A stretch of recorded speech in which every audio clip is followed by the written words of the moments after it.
नुपुर शर्मा पर कार्रवाई नहीं हुई क्योंकि वो बीजेपी की प्रवक्ता थी, लेकिन मोहम्मद जुबैर जो फेक न्यूज की हकीकत सामने लाते थे उन्हें गिरफ्तार कर लिया गया। बीजेपी नेता तजिंदर बग्गा को पंजाब पुलिस की हिरासत से छुड़ा लिया जाता है, वो भी हरियाणा और दिल्ली पुलिस के सहयोग से। लेकिन जिग्नेश मेवानी को असम पुलिस एक ट्वीट को लेकर गुजरात से गिरफ्तार कर लेती है। मोदी राज में ये खेल लंबे समय से चल रहा है, जहां बीजेपी नेताओं को कुछ भी कहने की आजादी है, किसी के बयान को तोड़ मरोड़ कर पेश करने की छूट मिली है। लेकिन विपक्षी दलों से जुड़े नेताओं पर छोटे छोटे मामलों में पुलिस का सख्त एक्शन तुरंत हो जाता है। लेकिन अब कांग्रेस पार्टी ने भी बीजेपी को उसी की भाषा में जवाब देना शुरू कर दिया है। बीजेपी सांसद, विधायक और नेताओं के खिलाफ फेक न्यूज को लेकर अब एफआईआर दर्ज की जा रही है, उनकी गिरफ्तारियों की कोशिश की जा रही है। बीजेपी समर्थकों पर भी शिकंजा कसा जा रहा है। राहुल गांधी के बयान को किसी और संदर्भ से जोड़कर फेक न्यूज चलाने वाले जी न्यूज के एंकर रोहित रंजन को छत्तीसगढ़ पुलिस के दबाव में यूपी की नोएडा पुलिस को ही गिरफ्तार करना पड़ गया। दरअसल राहुल गांधी बीते दिनों केरल के वायनाड गए हुए थे, जहां कांग्रेस कार्यालय को वामपंथी संगठन से जुड़े लोगों ने निशाना बनाया था। राहुल गांधी ने कहा था कि वो उन बच्चों को माफ करते हैं जिन्होंने ये काम किया है, लेकिन रोहित रंजन ने अपने शो में राहुल गांधी के इस बयान को राजस्थान के कन्हैयालाल मामले से जोड़ दिया, जिसके बाद सबसे पहले कांग्रेस ने रोहित रंजन से माफी की मांग की और बाद में उनके खिलाफ कई राज्यों में एफआईआर दर्ज करा दी। आज छत्तीसगढ़ पुलिस रोहित रंजन को गिरफ्तार करने के लिए सुबह 5:30 बजे उनके इंदिरापुरम स्थित घर पहुंच गई। छत्तीसगढ़ पुलिस को देखकर रोहित ने ट्वीट कर यूपी के मुख्यमंत्री योगी आदित्यनाथ, एएसपी गाजियाबाद और एडीजी जोन लखनऊ से मदद मांगी। इसके बाद मामले में गाजियाबाद और नोएडा पुलिस की एंट्री हो गई। रोहित ने अपने ट्वीट में लिखा, बिना लोकल पुलिस को जानकारी दिए छत्तीसगढ़ पुलिस मेरे घर के बाहर मुझे अरेस्ट करने के लिए खड़ी है। इसका जवाब देते हुए छत्तीसगढ़ की रायपुर पुलिस ने लिखा, सूचित करने के लिए ऐसा कोई नियम नहीं है, फिर भी अब उन्हें सूचित किया गया है। पुलिस टीम ने आपको कोर्ट का गिरफ्तारी वारंट दिखाया है, उन्हें वास्तव में सहयोग करना चाहिए, जांच में शामिल होना चाहिए और अपना पक्ष अदालत में रखना चाहिए। कांग्रेस ने कहा है कि रोहित ने अपना अपराध खुद कबूला है, यूपी पुलिस को सहयोग करना चाहिए। बढ़ते दबाव के बीच नोएडा पुलिस ने रोहित को गिरफ्तार कर लिया। नोएडा पुलिस का दावा है कि वो एक पुराने मामले में रोहित को गिरफ्तार कर रहे हैं। साफ है कि रोहित की गिरफ्तारी कांग्रेस के एक्शन के डर से की गई है और कांग्रेस ने भी ये साफ कर दिया कि वो बीजेपी के खिलाफ आगे भी ऐसे सख्त लंबे समय तक घात लगाकर बैठने के बाद आखिरकार बीजेपी ने सत्ता पर कब्जा कर ही लिया।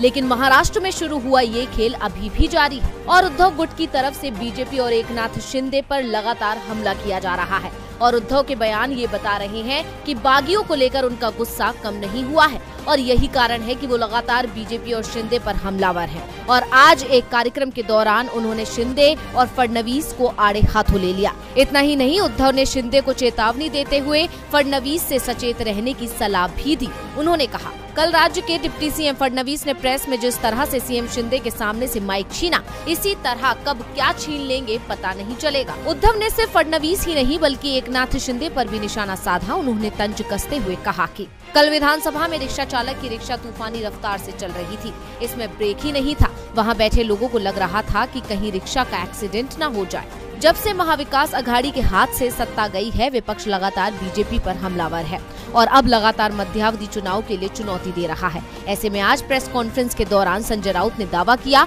कि अगर महाराष्ट्र में अभी मध्यावधि चुनाव हुए तो उद्धव ठाकरे नीत पार्टी 100 से अधिक सीटें जीतेगी।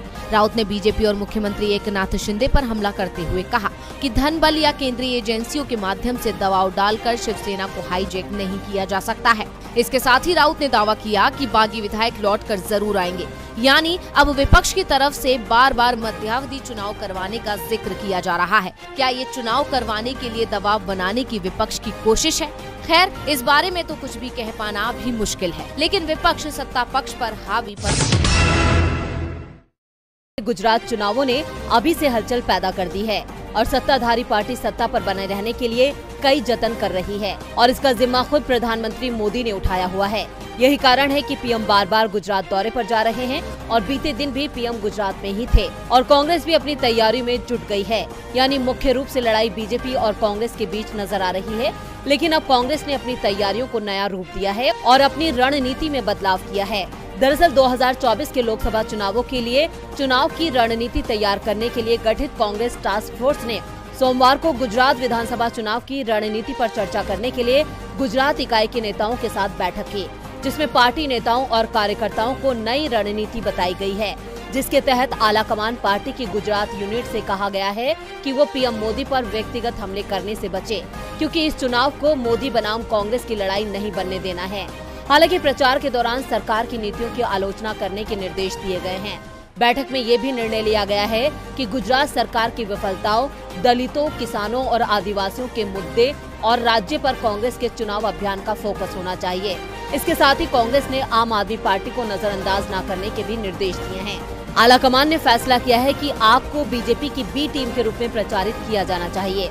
साथ ही दिल्ली में अरविंद केजरीवाल सरकार के वादों को गुजरात में बेनकाब किया जाना चाहिए। अपनी रणनीति में बदलाव करने के पीछे की वजह कांग्रेस का ये मानना है कि पिछले चुनावों में पीएम पर सीधा हमला ही उसकी हार का कारण बना था। ऐसे में इस बार कांग्रेस पीएम की नहीं, सरकार की खामियों को उजागर करने पर फोकस करेगी और गुजरात में आपकी एंट्री से उसे नुकसान ना हो, इसका भी ध्यान रखा जा रहा है, क्योंकि 5 राज्यों के विधानसभा चुनाव के दौरान आपने कांग्रेस को काफी नुकसान पहुंचाया था। यानी कांग्रेस बहुत सूझबूझ के साथ चुनाव प्रचार कर रही है। अब उसकी ये कोशिश कितनी सफल होगी, ये तो चुनाव के नतीजे ही